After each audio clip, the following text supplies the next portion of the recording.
Hear the children crying, saying, give thanks to the Lord. Now be Lord. Together and be Lord. Oh, let the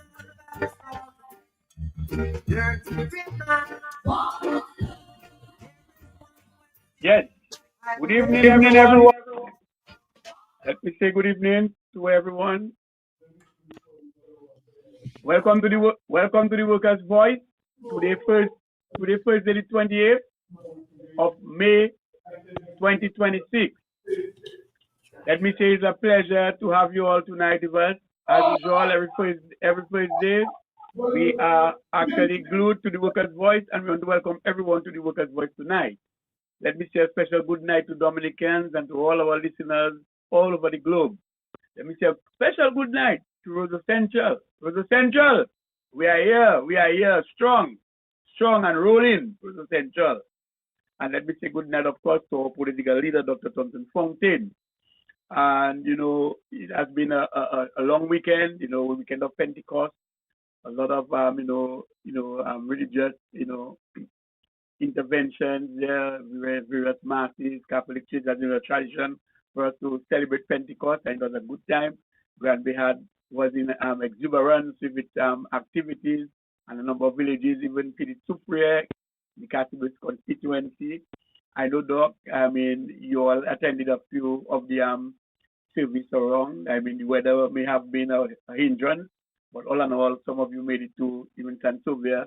Couldn't be everywhere at the same time, but at least some areas. And, it was a pleasure. So what can you tell us has been happening, Doc? You have been around, you were out for some time, then you come back, and since then you have been on after the press conference. The United Workers' Party is on the ball, rolling in the morning, rolling in the afternoon, rolling in the night.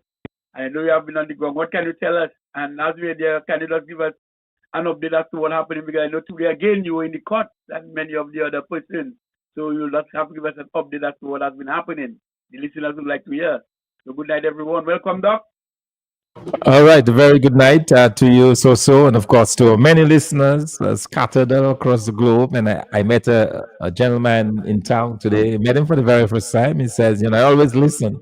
So this gentleman, I forgot to ask him his name, but he was pumped up when he saw me, and gave me the high five and so on, and says he told me we are getting there, Yes, we are getting there. and yeah, it just kind of boosted me. So you know who he is, and I'm sure he's listening. Let me say a shout out to you, and also to all of Dominica. It is such a pleasure to to be with you, and then to have this connection. Talking about connection, last night as I was home, relaxing towards the end of the day, I got a very nice phone call. It was a group of some. They told me they're a group of about 10 young men that were assembled in a particular place in town, and they were just chatting. And somebody said, "Well, why don't we call Dr. Fontaine?" And so, they called, and they told me that they were different individuals. Some of them have, different things that they are doing, mechanics and different trades and different things. And they just wanted to get my opinion on some issues around Dominica and what is going on in the country. And we had a discussion about confirmation. The one person called and they had the phone on speakerphone. And the others, they were there, and then one by one they would come and ask questions and so on. We had a really nice discussion, and one of them was telling me that he really wants change, but he was so suspicious of the confirmation process that he felt he was not even going to confirm. And I had to tell him, well, you want to change, and I'm sure the way you're talking to me, it seems that you're fed up of this government and you want to see some change in Dominica. So if you want to see the change, you absolutely have to go and confirm, And then what they were asking, they said, we'd like if you could organize a, a listening kind of something where we can just, all of us, we'll organize amongst ourselves, we'll bring other young people, and we will go somewhere, probably at the PSU or some other place around town, a venue. When we're ready, we will work on getting us a venue, and you will come, and we will bring more people so that we can have that conversation. because they wanted to expand the conversation about the future of the country, where they're headed, what they can do, and so on, what opportunities are there for them, and that brought a lot of satisfaction to me, because it means that the young people, they are listening. It also means that they're looking for something. They want a way out of the current situation that they find themselves in Dominica. And so it is very, very encouraging that this call was initiated. So I'm looking forward to this engagement with the young men, and I know for a fact that we will have that. We will do that. I give them my commitment that as soon as they are ready, that we will have this conversation in person, in the flesh. And so it is something that I'm certainly looking forward to. But what that speaks to, so is the desire for change in Dominica. There's no question about it. It shows that our people want some change, that they're fed up. And we're going to be talking about some of the issues. We've seen what kind of what's happening in St. Vincent and the Grenadines, the kind of action that they have taken there. We have been asking, if in our press conference last week, in fact, we were asking government to do certain things to ease the pressure on That's the correct. Dominican public. We are seeing now the St. Vincent government, they are taking the lead. They are doing something for the people to relieve the pain and the suffering because of the high prices there in that country. So we'll talk a little bit about that, I'm sure, later in the program. But I wanted to just give an update on the court case that happened today. I made, believe it or not, so this was my 26th court appearance. So I think I have a, a world record, Yeah. Guinness Book of World Yeah, Records. that's a record. That's an actual record broken. Yeah. I think I need to check, because I suspect that I have the record for the most court appearances in history, at least in this part of the world. And so we did our 26, and what it was, this, believe it or not, goes back to the case of 2017. And just to refresh very, very quickly, just give a background for persons who are listening and wondering what that is all about. In 2017, myself, along with Mr. Edison James, Mr. Lennox Linton, Joshua Francis, Joseph Isaac, Nicholas George, we were all arrested and charged with incitement, and I was charged additionally with obstruction. So all the others were charged with incitement, including myself, but I had this additional charge that was placed on me for obstruction. Uh, Ostensibly, or what they said was that I lay down with for the truck that were preventing it from moving. The same truck they claimed that was going to overthrow the government of Dominica that day on the 7th of February, that I lay down in front of the truck. And so I refused to obey a legal order from the police to move. And as such, I was the one that spared this effort for other people. When they said they claim, when I lay before the truck, other people came to join and prevented the truck from moving against the advice of the police. So I was facing that charge. Um, what happened was we went for a period in the magistrate's court over a few years in the magistrate's court. The purpose of the magistrate's court was to see if there was enough evidence to send this to trial, because the charge of incitement is an indictable matter in the sense that if you're indicted and found guilty, you go to jail. And that was what they were. So that is normally heard in the high court, but it goes to the magistrate's court, because in the magistrate's court they have to decide whether or not there is enough evidence to send the case over to the high court. We went through the process. Most of the 26 times I mentioned was during that process of the lower court hearing. So that happened in February of 2017. I left the state in April of 2017 to go to work in South Sudan, where I spent the next 7 or 8 years. And what happened was they kept calling the cases or the case, and then I would come to Dominica, and then we say, okay, it's postponed, and that happened over a period of time. And I must say, it cost quite a bit. Obviously, it's not cheap. On average, it will cost me between 5 to 7 thousand US dollars return on any one of those trips. Right. I'm having to do that constantly over many times, many weeks, many months. just to find out that the case was set up. Anyway, we went through all of that. As I said, at the huge cost, financially, emotionally, or psychologically, you name it, because when you have that hanging over your head, the fact that these guys can, and the fact that they would even go this length, make you believe that anything could happen. There could be trumped up charges and you're sent to prison, So obviously that's weighing over you. So we eventually, the magistrate sent that case to the High Court. When we got to the High Court, by that time they had dismissed not dismissed the charges, but they had adjourned against Joshua Francis Joseph Isaac rather, the current Speaker of the House, and Mr. Nicholas George. The court, they had adjourned sine die. So they had basically decided to kind of more or less drop the charges, not to continue to prosecute those three individuals, but they continued with myself, Mr. James, and Mr. Linton. So the case gets to the High Court last year, and late last year, and when it was heard for the very first time, the judge, George Williams, who heard the case or who heard the submissions that were made by our lawyers, he agreed with our lawyers that there was no case to answer to, and he refused for the charges to be read against us. And as such, basically indicated that this particular case was a trial that was politically motivated, and that were his words. That's the words of the judge, saying that this case against us was clearly politically motivated, that it was malicious prosecution, a waste of the court's time. You name it. He really tore into the system of justice that we have, because he felt like it was very unfair what was going on.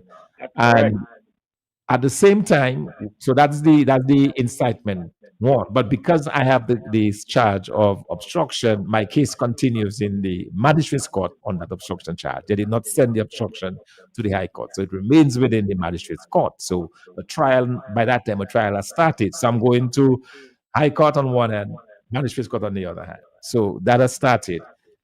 When the judge ruled, when he refused to allow the charges to be read to us, so we could not be indicted, said we refused, no charges will be read, that is frivolous, and all the reasons that he gave. We took that result of the decision of the judge to the magistrate's court now. My lawyer did. My lawyer, who is Mr. Geoffrey Later, he from Zenith Law Practices, he took this to the magistrate court and said, basically, the magistrate, the order from the High Court is that in my case, since I was the only one charged with obstruction, that I cannot be charged with any other matter related to this event of the 7th of February 2017.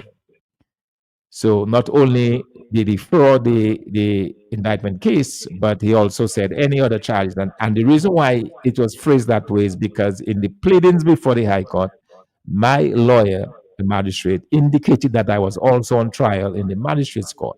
And that's the reason why the judge indicated that I cannot be tried in any court within the jurisdiction of Dominica, in any court whatsoever. So we naturally thought that, well, it's a straightforward case. The High Court has ruled, so there must be a stay at the magistrate's court of that matter of obstruction. So we take the results of that High Court judgment to the magistrate's court the next time there was a scheduled part of the trial. So before the magistrate could continue, the lawyer informed him that that came from the High Court and that he believes that it must be stayed based on that, because it's very clear that he was referring to that case against me in the lower court, and now that the High Court is ruled. Well, guess what? The magistrate says, well, he does not think so. He, as far as he is concerned, he is doing a case against me, and he will continue persecuting me on that charge of obstruction. And that the reason why he's doing it is because the ruling by the High Court does not indicate specifically that I was not to be tried for obstruction. And also, his case number was not mentioned. So, as far as he's concerned, that does not pertain to him. We obviously disagreed because it is very clear that no court, having the High Court having ruled, unless that is reversed by a higher court than the High Court, then that stands. So, based on that, we then decided that we have to take the matter back to the High Court. So, we sought to go back to the High Court for judicial review on the decision of the magistrate. So that is what I was in court for this morning, because after going through 2 rounds, we had the third round this morning where the trial started. So now, in addition to the written submissions, we could now here make oral pleadings to the judge on this. So long and short of it, the judge basically said that the matter should go back to the magistrate's court and that these pleadings should be done before the magistrate's court. So the expectation is that now the magistrate, once we go back to the magistrate's court, he has to order, he has to not only say it, because what happened was the first time he said it, he did not write anything, he did not put it in writing. So my understanding of the way the court system works is that you need to have a written something to respond to. Yeah, it has to be documented. It has to be documented. So yes, we said that. Yes, it's true. Even in his own affidavit in response, when we brought him to the High Court, he admitted that he made those statements. He did not refute them. He admitted that, but even that is not enough. So we have to now go back to the magistrate's court to get him to review his decision. And if he decides to continue with the case, then obviously we will appeal it back to the High Court. So when we thought that this thing would be over today, it is not. We continue to fight the system. It is called lawfare, where a government wages war against its citizens with the use of the legal system. That's what we have. That's what we have been undergoing. And I will also add as well, this is the same magistrate, by the way, who is also hearing my case for the March 19, 2025. You may recall that 25 of us were arrested for standing up for electoral reform whilst the legislation was being passed in the House. We were standing up on the outside and asking for a better system. And as you can see now, the whole system is in shambles. It's not quite working out. And we were all arrested, but I was set aside from the other defendants, the other patriots who were arrested. There are 2 major groups before different magistrates, and I was brought, I alone brought before this very same magistrate that is hearing the case against me for the obstruction of 2017. So he was now given, in addition to the 2017 case of obstruction, he's now given the 2025 case for, again, incitement. Now, what we have done is, again, through the offices of Geoffrey Layton, Zenith Law Practice, we have now asked the High Court to make a determination on the legality of the Riot Act of 1898, under which we were all arrested and charged. So when we were arrested, when the charges were read to us, we were told that we were being charged under the Riot Act of 1898, which basically says that anytime there are 12 or more people in one area, that the police has the authority to arrest them and to charge them for riotous behavior. So that's what we are before the court for. So now we have now put a stay, or by virtue of going to the High Court, the proceedings in the magistrate's court is stopped for now. We had our first entry into the High Court, basically asking the High Court to rule on the legality of the 1898 Riot Act, because we believe that it contravenes the 1978 Constitution, which says quite clearly that as Dominican citizens, we have the freedom of movement, we have the right to assembly, That is a basic and fundamental human right that we have as Dominicans, that we can meet and talk in groups or whatever as we please. We can have public meetings, we can go to church, we can attend school functions. We have those enshrined in our constitution. So we believe that fundamentally the Riot Act contravenes or goes against the constitution. And in any jurisdiction, anytime there is some kind of incompatibility, that's a big word to me, when the two does not agree. So that particular law that says if 12 of you come together, you can be arrested, is contrary to the freedom of assembly that we have and enjoy in our constitution. When that happens, we believe that the constitution should prevail. Okay, Right. and that is basically what we are arguing. So in that sense, the lawyer is calling for it to be repealed. He is calling it, absolutely. So he's calling, say that now, if the High Court finds that it is in contravention, then they have to dismiss the case against all of us. Okay, That's correct. so that is what is happening now. Now, interestingly enough, when we first brought it before the High Court, when we met in March of this year before the High Court, when we had initial submissions, the prosecution, which is the government side, they asked the court to strike out the application. In other words, they are saying that our lawsuit is of no merit, that the case should continue in the lower court, and the same process would go where the lower court, the magistrates court, would decide whether or not there's enough evidence to send it to the High Court. Okay, so I'm seeing 2017 all over again. Okay, because if that were to happen, I can see the same process where they bring you before the court time and time again before they take it to the High Court. You know, we've seen that movie before, so we know where they're headed. So what happened was, when they asked the High Court to strike it out, the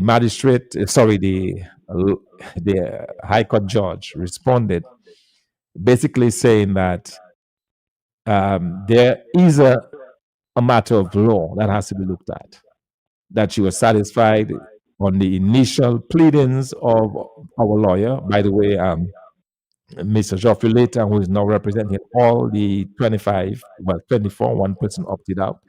The 24 persons who have been arrested.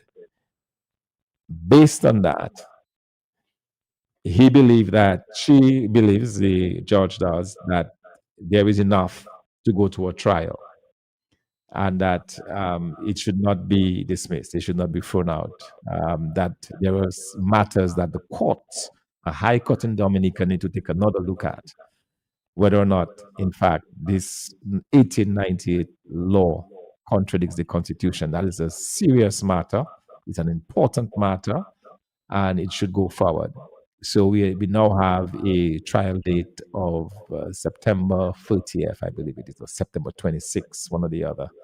But anyway, in September, the trial will begin on this particular matter, where, in addition to the written submissions that our lawyers are putting forward, that we will also have the trial commence, and when oral agreements can be made, and that particular issue will be scrutinized before the courts. So yeah, it's interesting that I think that's a judicial marathon, and I'm very thankful, and we are very thankful that you were able to lead us into it, give us the background, and to tell us where we were, and where we are now. But really, it appears that this matter, with respect to the Riot Act, in fact, it does contradict the whole idea of assembly, freedom of assembly. Imagine if you're saying that I don't think it would be unwise to think that the church should not meet because members congregate in church, and they supersede 15 and so far. Even the cabinet members, they have 18 ministers. They are breaking the law.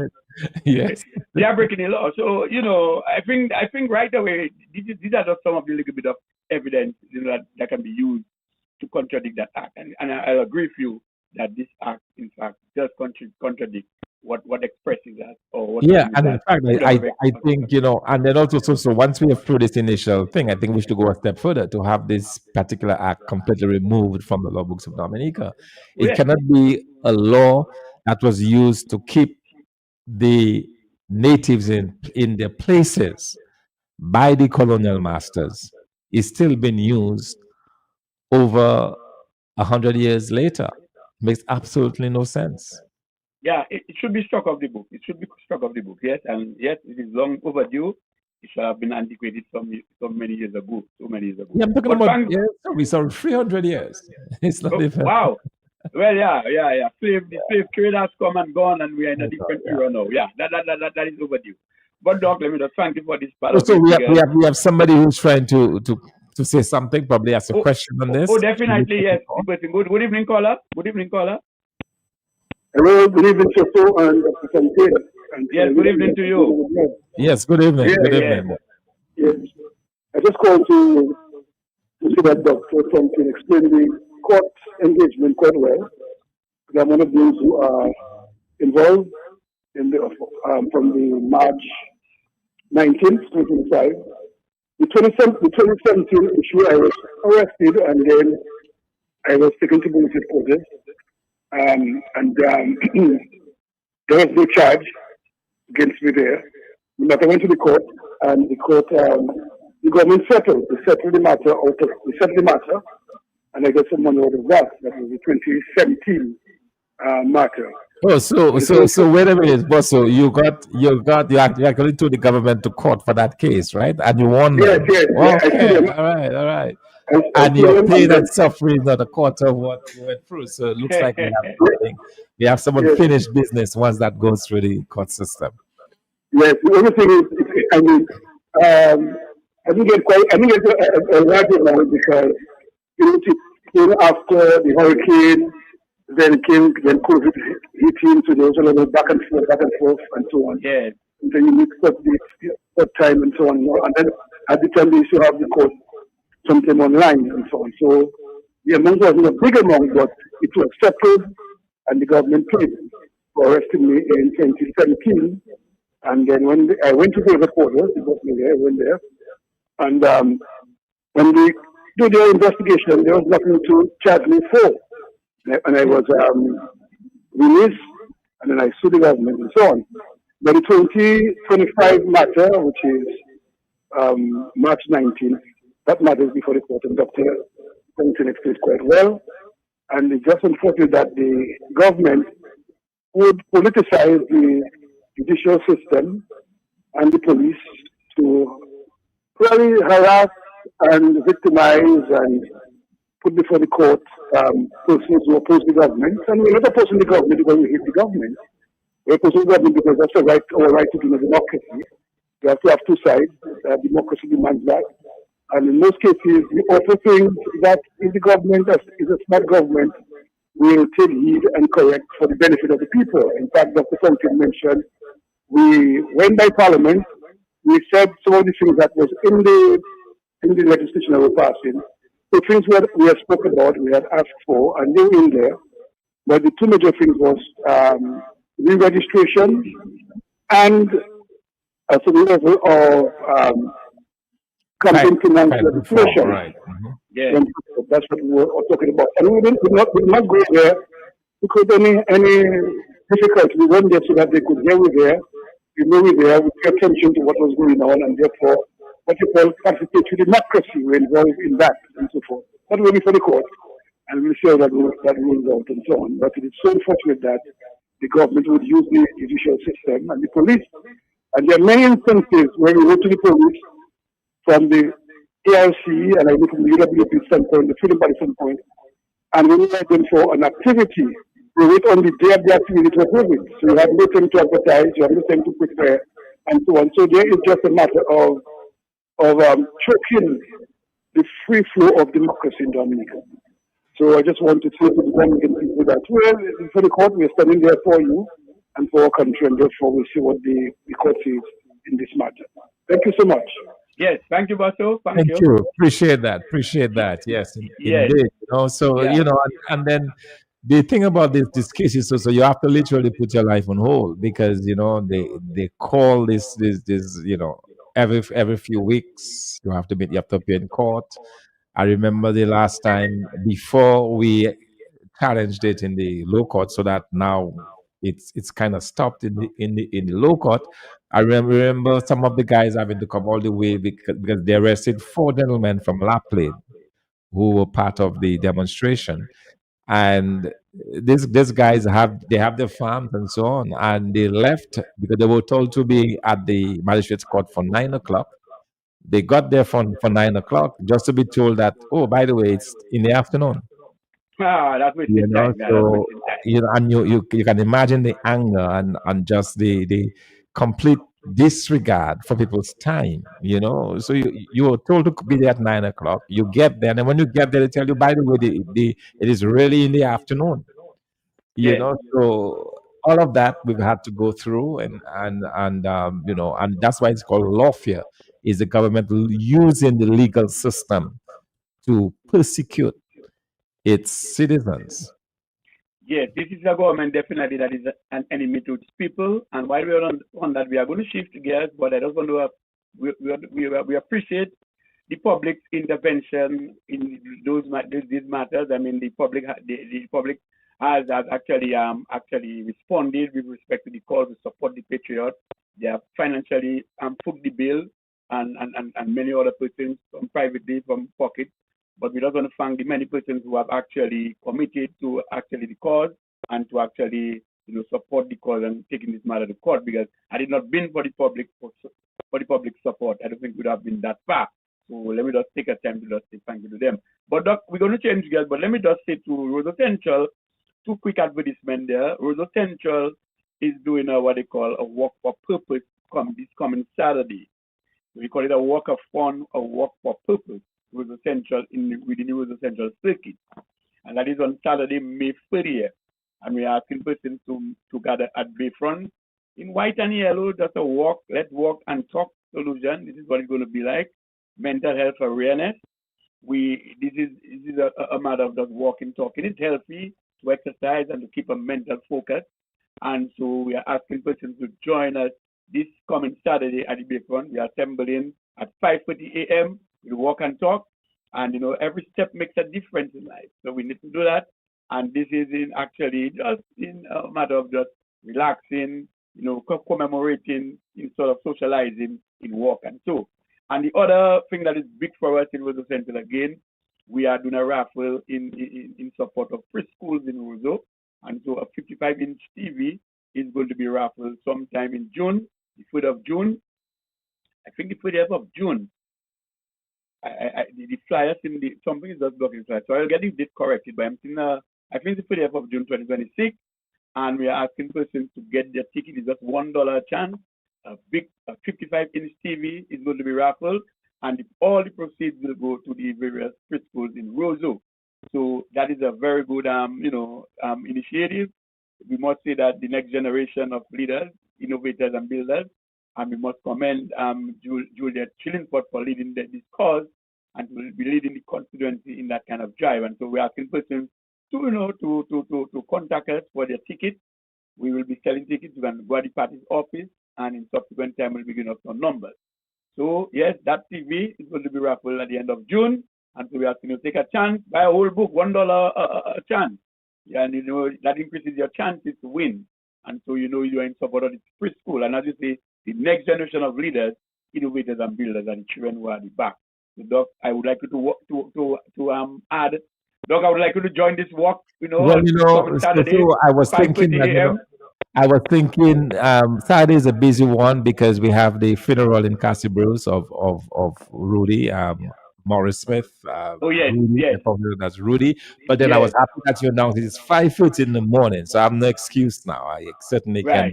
We'll be able to join. That's correct. It's a early walk, so we can have to do what you're doing. Yes. So, and then be able to. Yeah, absolutely. Yes. So I'm glad the timing sounds good. So it does not prevent you from doing other things during the course of the day. So the actual date is confirmed, the 30th of June. 30th of June 2026. Oh, it's not this Saturday? No, I talk about the raffle, for the raffle. Oh, the raffle. Yeah. Okay. This Saturday coming, yes, we have the walk. This Saturday coming, we have the walk.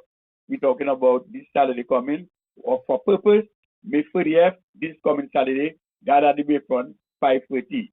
And if some people believe it, you walk in, don't take it as political. Put your yellow and white, anything yellow and white. Let's go and walk. Let's free up the mind. Mental stress, let's put it out. And in recognition of those who are mentally deranged, At least that is something. Let us walk and talk. It's exercise for the mind, it's exercise for the body, it's physical interaction with nature and the environment. So we want to thank Rose Essential on the watchful eyes and leadership of Miss Juliet Chillingford, leading the cause with Rose Essential. So we want to thank her for the very good work that she does. And she's very active, I can tell you. But look, we are shifting gears. And, it is very important, that we look at some of the many issues that have been surfacing. I know last week we had our press conference, and the United Workers' Party made a plea to the government that it should revisit some of the cost, reviewing of some costs for the motorists and persons who use petrol and so forth. And just as we learned, Grenada and in St. Vincent and all of the other islands are doing some. Even in St. Lucia, a friend called me and told me, look, the government is looking expeditious into a matter of reducing the fuel cost, because you know that we are in that war between the Americans and the Iranians. I mean, right now we have a ceasefire that is very fragile. Negotiations are going on, but the point is, the Strait of Hormuz is still very blocked. Nothing is happening there. No passage, no pass through. With oil, 25% of the world's oil production that's just sitting on the ocean there. So again, we have some stagnation there with respect to meeting the quotas and the volume. So that is affecting us. And so, Doc, I know your heart is in this thing. You have been doing it. You called for this last press conference. The government seems hardened. In fact, what we have seen is that we have seen a latest notice for an increase. What do you have to tell Dominicans about the latest thing that is happening in Dominica? It seems we just don't get it when people are suffering. Yes, indeed. So and thanks for this. The way I view the role of government is to really be looking out for its citizens. I mean, at the very heart of a government operation is to take care of its citizens. And when you go through times as we're going through now, particular times of hardships, you must find a way to be able to help your citizens. So, for example, during the time of the pandemic that we had, the COVID pandemic, we saw a number of countries around the globe giving different kind of subsidies or some kind of cash payment or something to their citizens who were not working. The government stepped in to take off at least some of the burden on the citizens. We got none of that in Dominica. And now we are seeing a situation where gas prices have increased from roughly $13 a gallon to now $20. Now that is, a very major increase, because if you move from 30, let's say $13 to $20, right? Yes. This is a more than a 50% increase. That's roughly, let's see, 54%. That's a 54% increase in the cost of petrol. Now, imagine if you are a bus driver. You're a bus driver and you have a fixed fee, a fixed rate at which you charge your customers or persons who ride the bus with you. So you probably charge, I'm going to use Grand Four, you charge $20, or rather, sorry, I don't know, $10, $20 now. I don't even know now. I think it's $20 both ways. So you pay $10. This is fixed. So this bus driver gets a certain amount of income because a full bus will give him X amount of revenue. Now that the prices have gone up by 50%, 54% to be exact, then the question becomes, how is this bus driver going to behave? Is he going to absorb this extra cost? Because it could be that he's just breaking even. If he was just breaking even or making a little thing, so after he buys the petrol and the cost of maintenance and so on, if he's just breaking even, then that big increase in petrol, it means that for the same journey, he's going to be spending 50% more. He's not at liberty to pass that on to the consumer. So the bus driver literally has to absorb all of that, even to the point of probably shutting down his business. Now, in the case of Dominica, $3.50 of that amount. In other words, gas would have been closer to $16 without government taking almost $4 off every gallon that is sold. Okay, so government is getting that revenue. You would think that the government would decide, okay, because of these hardships, we do not want the bus drivers to pass this on to the customers because they're already struggling. If you're commuting every day from the east of the Dominica, from the south or from the north, and coming into Roseau, you already Right. know how much of a burden that is. So if they were to increase, if we were to pass on that 50%, for example, say, okay, my petrol is going to buy 50%, I'm going to pass that on to the customer. Fares are going to shoot up. That's right. All right. And that's going to have a serious impact on the individuals that are impacted. So the question is, can the government do something about it? And then all we are saying is that now is the chance for the government to take a look again at this $3.50. Is there room at this point to agree for a reduction, probably cut it down by $2, for example, just until the prices regulate? It's not a forever thing. You're going to come back to your revenue. And people say, but wait a minute, how are you going to get the government revenue? Well, I'm not even worried so much about that because I'm thinking about the very powerful impact it can have throughout on if the price remains high. Okay, so that was a good time for government to do what it should be doing, which is to take care of its citizens and step in to do something like that. So that's one recommendation. The other one has to do with the fuel surcharge. As you know, the fuel surcharge is such that there is a pass through to the consumer of electricity. And I can tell you, if you look at your bill, you would see that your bill is up between 30 and 40% this last month. Okay. And that is because the cost of the petrol is being passed on to the consumer. Not only is the cost of the petrol being passed on to the consumer, but the cost of the geothermal energy is also being absorbed by the consumer. So now you have a double whammy. You have the petrol cost rising, passed on to the consumer, geothermal costs just been introduced into the grid, passed on to the consumer. So your bill obviously are going up rapidly. You're obviously paid. So if, for example, you were able to get by $20 every week, you absolutely have to be looking for $30 every week now to give to Domlec to be able to ensure that you maintain your electricity. So that is what we're talking about. And the question is now, is there room for government to do something, or at least have the electricity company bear some of these costs, which is what we saw happen in St. Vincent and the Grenadines. They now have an automatic cutoff point that says, well, if it goes beyond this kilowatt cents per hour, I think it is now 71 cents. If it goes beyond 71 cents per kilowatt hour, the electricity company has to absorb 50% of that cost, and 50% goes to the consumer.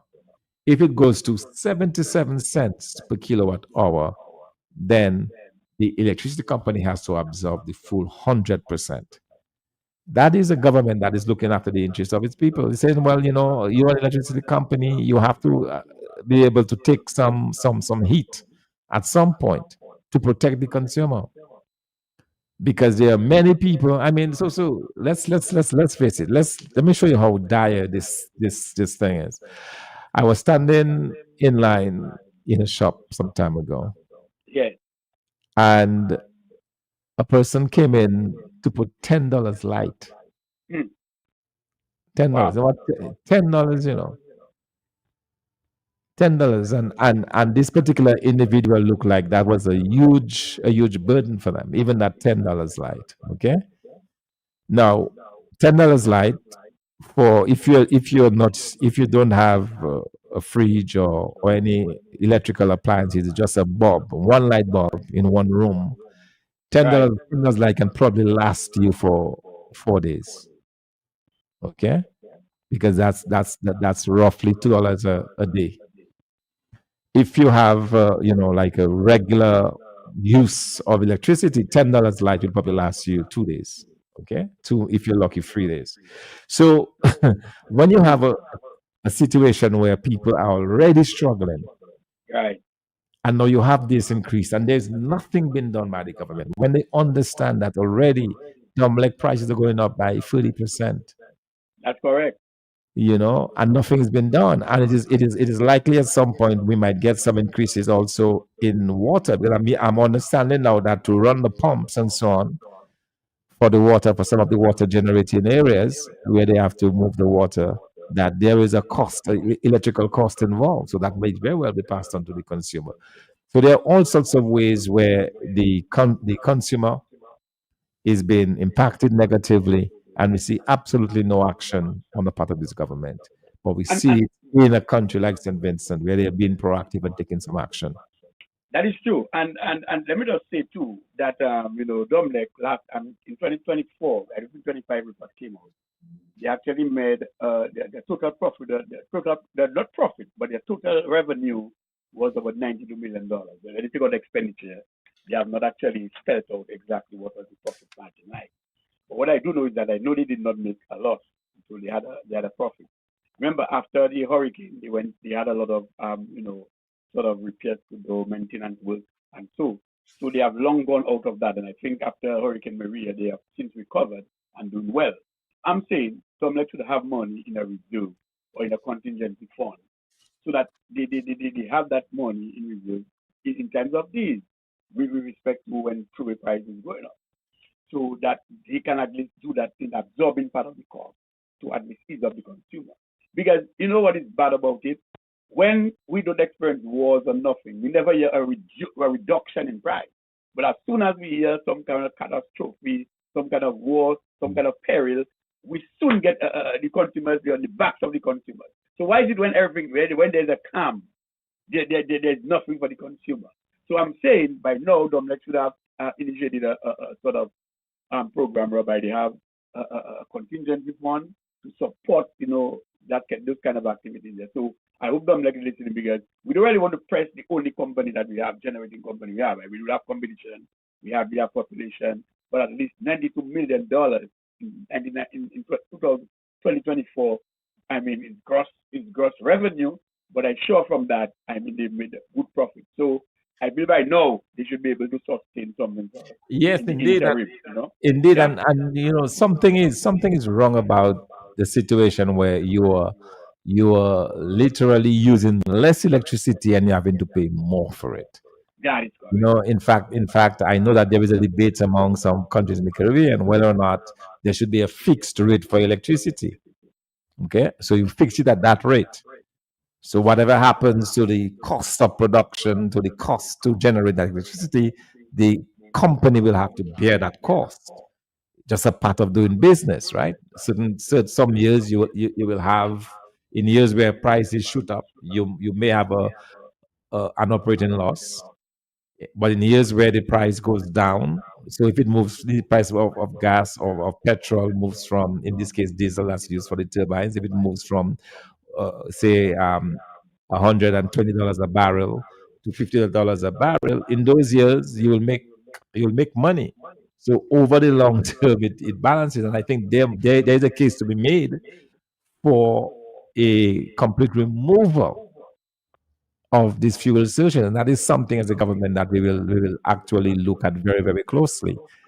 I cannot recommend that right now as an option, but I think after having done the calculations, that may be something to do, because it's just not fair that the consumer has to absorb so much of that cost. I mean, we're talking about a 5% or 10%, about 30-40% increases to the consumer.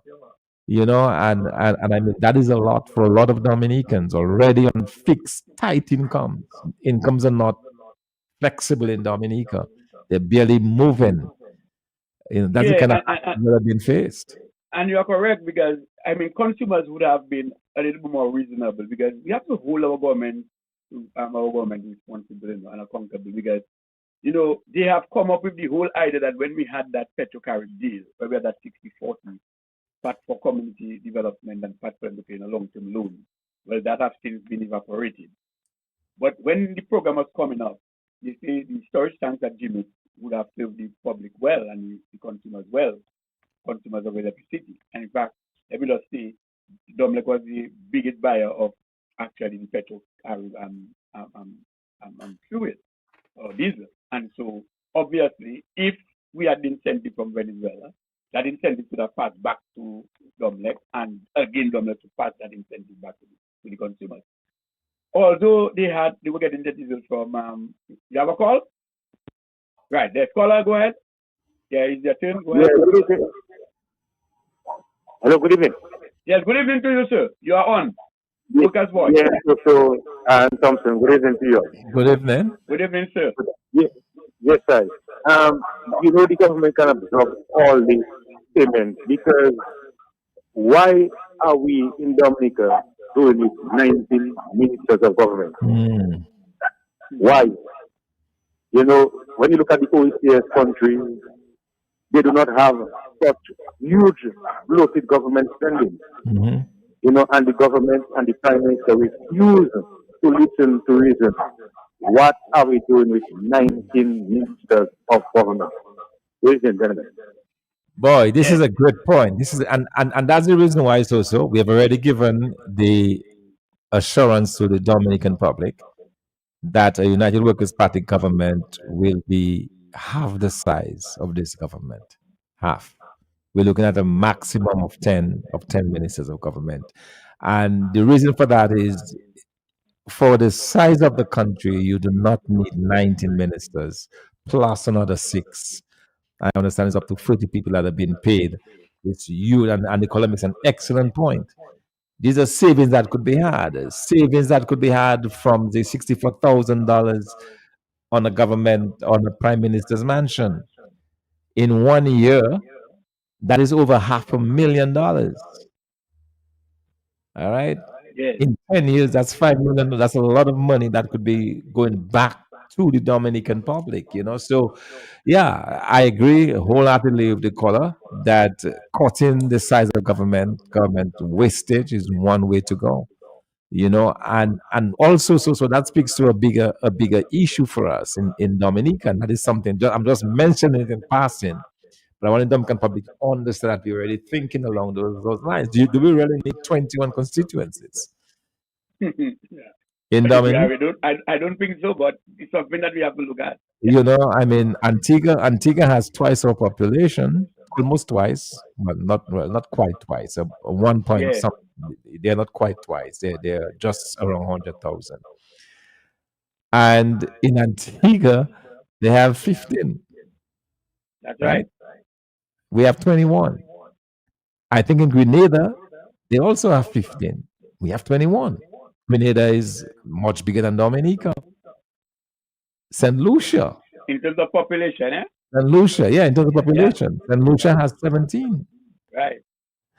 So there is something about this 21. So I'm kind of just mentioning that. I don't want us to move away from the high cost inflation type we're talking about, but just to signal that as a government we'll be looking at some reforms, and part of it obviously has to do with the size of government.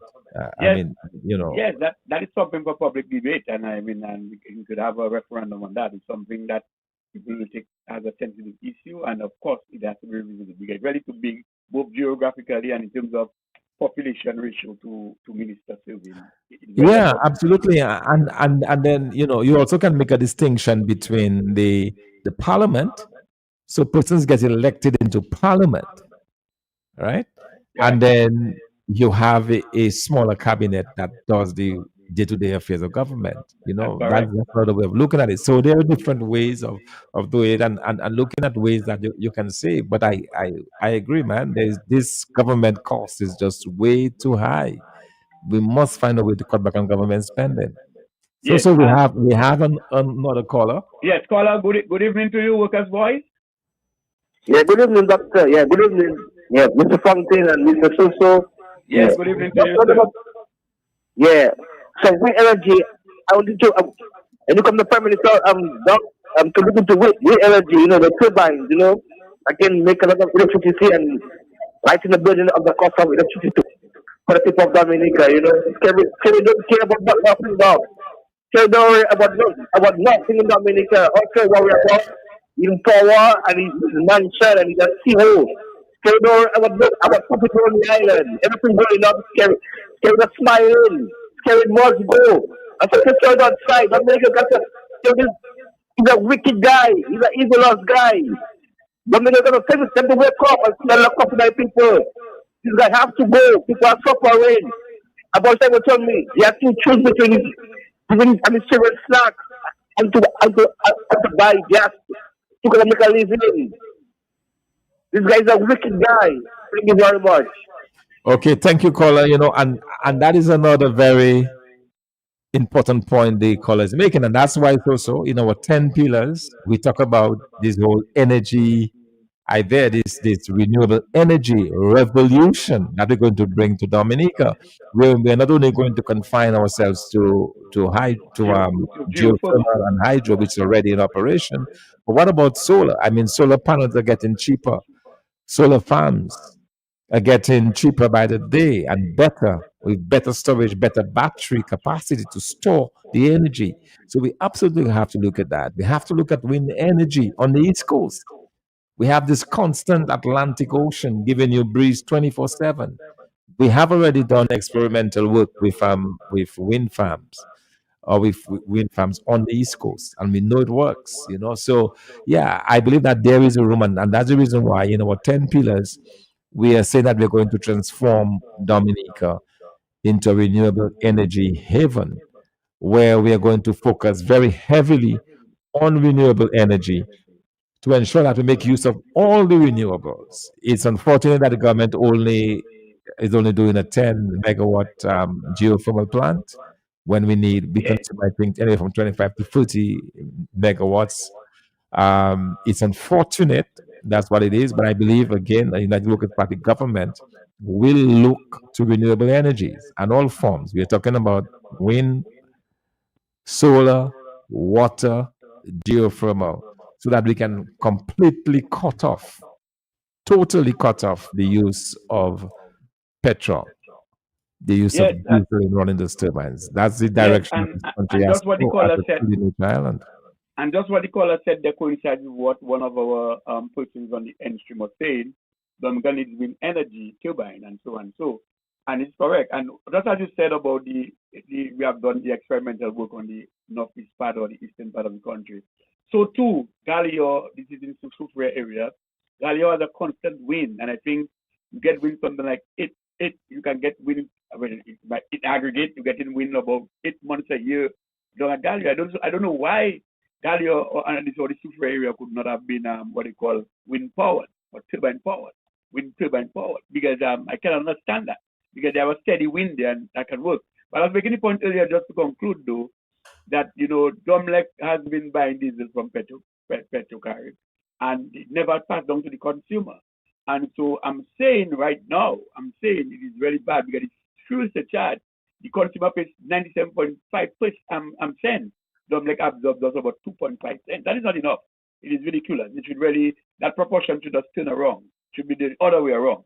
And I'm not saying all of it, but it should be really properly apportioned. And so we hardly see the benefit, and the government only talk about benefit. But Doc, I know we're winding on, but something is important too that we need to touch on because some persons are still affected. Doc, since the US has imposed visa restrictions with respect to even the hold up on the cessation of immigrant visas, and even so, non-immigrant visas as well.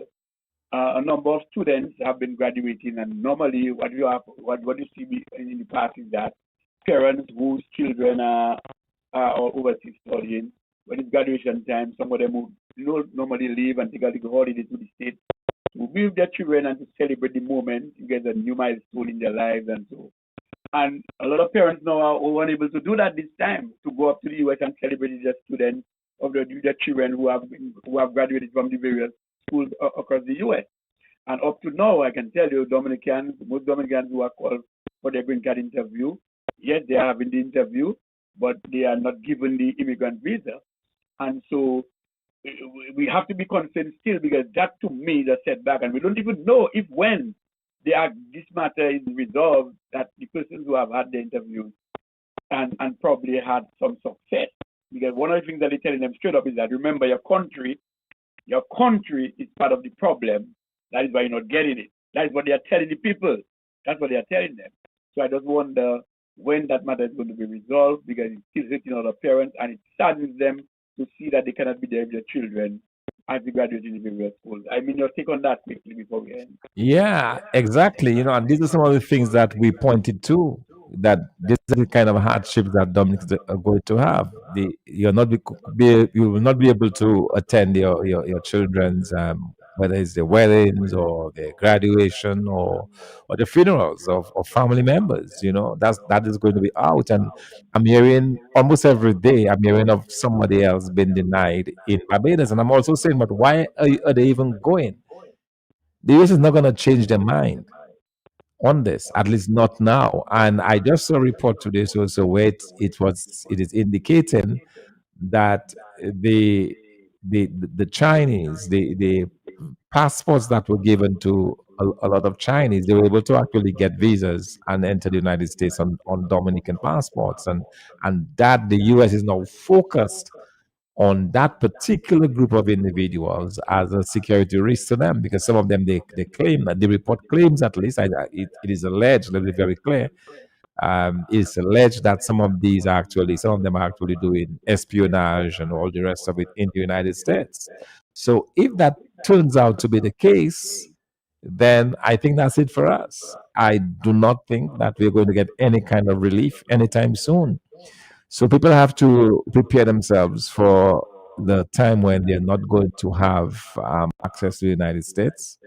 We are also seeing now that not only Dominica but all countries. If you're in the United States, for example, you went in there in the United States on a visa. Which, by the way, when I did some work a few years ago on immigration issues, I got information from the U.S. Embassy that indicated that 43% of persons who were issued visitor visas did not return, right? So these individuals would get a visitor visa, they would go to the United States, then they would probably get married or work. Sometimes you can get your green card for the kind of work that you do as well. Now, before you could stay in the United States, even if you had overstayed your visa, your visitor's visa, you could still apply for the green card and get it Now they stop. while staying in the United States. Now the requirement is that every single person must leave the United States and return to the country and then apply. So what this means essentially is that for countries that are additionally under a ban like we have in there, they'll just not consider it. Because the applications from Dominica will just not be considered. So individuals who want to change the status are going to have some serious issues. You have to risk. Am I going to leave? If I leave the United States to try to get a green card now outside of the US, at least if you're in the US and you're rejected, you can continue staying there. A lot of people do that. They get rejected, they just continue. Now, if you're outside, you can just buy a ticket and go back to the United States. So it's a situation where people have to disrupt their lives. They have to uproot their children, possibly. They have to leave their work. It's just a complete mess. And in the midst of all of this, we have the CBI and we have increased scrutiny on, in particular, Chinese individuals who have received our Dominican passports. And we also know that the government of Dominica had given a special dispensation to this Chinese businessman who was actually using not money, not cash as payment, but Bitcoins. He had a special Dominica coin that was paying for this, so that the transactions could be done online without any kind of trace. So people were getting their passports, and in return, they were paying for it with Dominica coins. And the question that the government of Dominica needs to answer is whether, when people pay with their Dominica coins, is whether or not these individuals who pay the Dominica coins, whether that money gets converted into dollars and sent to Dominica. I doubt it. I doubt it very much. You know, so that's something else that we have to look at, that we Yeah, have that is to something that we have to investigate. explore in the We future. That is absolutely need something to that investigate that, whether or yes. not monies that are collected through Dominica coins are coming back to our treasury. You know, That's so right. all of these are issues, and it is not easy. A lot of pain. I understand. We are talking about in all sorts of individuals, those who are trying to do entertainment. Some of our artists, I'm told, have been denied. Some of our students have been denied. Well, no students are getting visas right now. As you said, the green card process is suspended. So it's a lot of pain, and we can thank Roosevelt Skerrit. Yes. I mean, there is no question about it. We are in Let us this measure situation that again. today. You Yeah, know, you're right. Let's measure that again. You accuse a party for trying to work for a government with a chuck, a speaker, some speakers on a chuck, right? That's what you did. They created that thing, and right now it's in the court, right? They did that again in terms of the Riot Act. They come to charge innocent protesters for standing up against a bill, and now they put a riot act on us that has been somehow technically abolished, but still exists on the book. But yeah, the real thing, Dominicans don't understand that this government has obstructed their lives. Because you would not have, let's say you don't care about what is happening in Dominica, but now your family got you an opportunity to go to the US to reside. Some of you have green cards, some of you have been called. And right now you cannot get that because Dominica, Miss Roosevelt Skerrit administration, because of the ineptness, because of the mismanagement of the CBI program, that this is the problem now you face. And you're telling me that is not a problem? That this is a problem. Some of us, we love to collect all the US to go and shop overseas, come back. I'm not saying everything is glory now in the US, but at least it's an opportunity you could come and still get a little cheap thing and go back down. Put it together with a family member. You are deprived this, and you have nothing to do. You don't even get money from the passport. Some of us, we did not benefit from it. Some went through COVID, we get nothing for passport. We went through certain things, hardship, nothing for passport. Look at fuel prices going up, nothing from the passport. They cannot even cushion the effect. And you're telling me that all of this is happening, and at the end of it, Dominicans are suffering without having to benefit from anything the government does. And then you're telling me that it's okay? Well, it's not okay. This government has to go. So, Doc, again, let me just tell you. Absolutely. Yeah, let me just tell the Dominican public before you wind up, that the United Workers Party again is back in its fourth vehicle. And so you need to get your ticket outside the Privo City Mall. We are already outside the Privo City Mall on a Friday, and from time to time we go around, music and to do what they call a road show. So you could stop, buy your ticket, and go to the office, buy your purchase your book, support because we are doing what we have to do. Again, Rose Essential this coming Saturday, we have that walk, walk for purpose, a walk of fun, Rose Essential circuit within that circuit there. And within Saturday, May 30th, early morning, 5:30 gathering on the Bayfront. Just come, let's walk and talk. This is solution for mental health and so forth, Let us just walk and talk, chat. We need to just sweat out. Let's just walk, exercise, sweat out for like an hour and a half, thereabout, and that is it.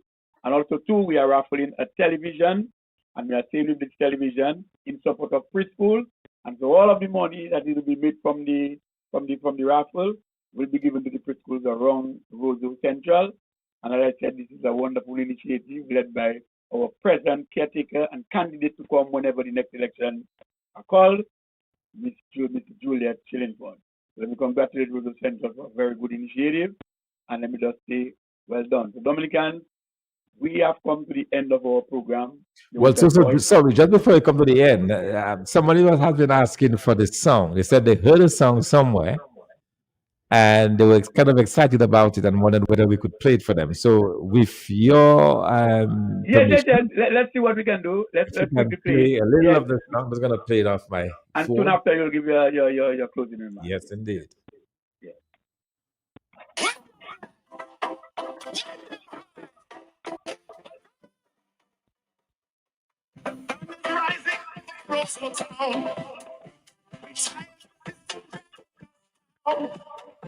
From the valley to the mountainside, we carry the hope, we carry the sky.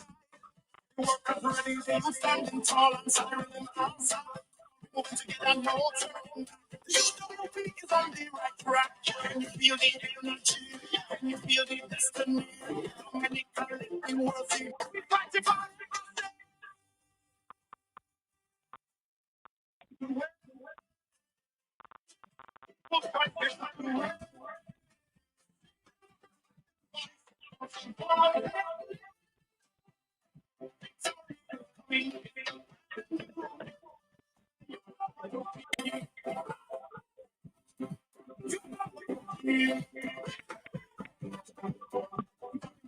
we talk about growth, the people of nature, and we make up both transparency and the helping hand to build the future prosperous. Once and finally,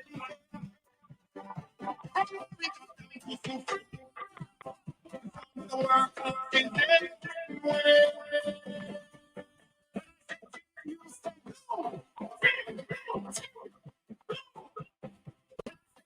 you fix things.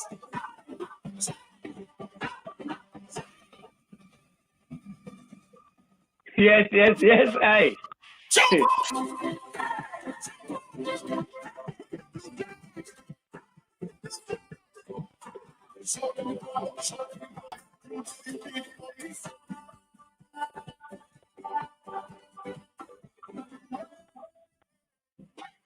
People's choices are the way. Voice, something on. Victory is coming. It's a brand new day.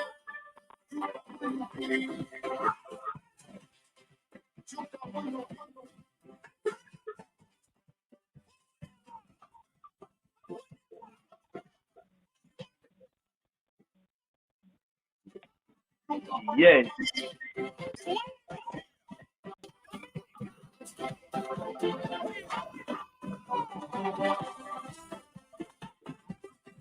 That's a nice jumpy music, man. Yes, indeed. Yes, indeed. Boy, look lyrics. Yeah, yeah, that is it.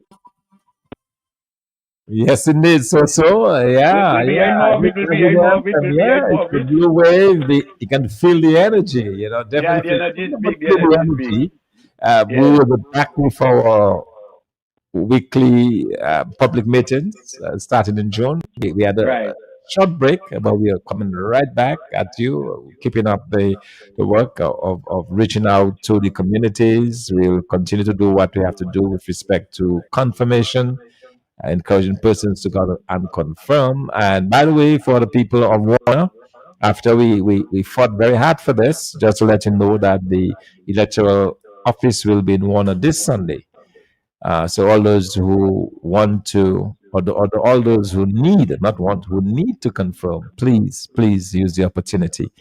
Because remember, Warner never had a center, but they're moving the mobile center to Warner this weekend, as well as to other areas later. But definitely, Warner, this weekend is your turn. Sunday, use the opportunity to confirm. So let me just say good night to all of you. You know, those of you, I mean, I can't say how blessed we are to have so many people listening to us every Thursday. The audience continues to grow as the word spreads that we are about positivism, that we're about Dominica, that we're about a better future for our country, that it's about the 10 pillars to shared prosperity. The vibe is building around the United Workers' Party. The excitement is growing around the United Workers' Party. And that's the reason why it's also at 9:30 at night, a group of 10 young men can take a short break from whatever it is that they were doing, talking, drinking, whatever, and call to have a conversation about the future of the country. That's a positive direction. That is a great thing that is happening, and it's Good something things are that we happening. have to continue to encourage the Dominican public to talk to us, reach out to us. We will come to your homes. We'll continue to do that. We continue to work very hard just to assure all of you on our candidates for the various constituencies. That's an ongoing process. You will get good representation. We promise you that. And so, yeah, the good work is continuing. And I just want to say good night to everyone and to have a great weekend. Yeah, good night to everyone. Have a good night. Till next time. Thank you for joining. All right. Thank you very much.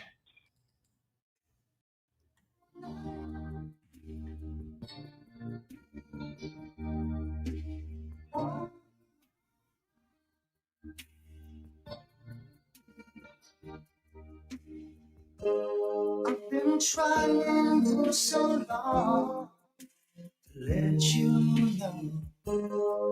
let you know how I feel. And if I stumble or fall, just help me.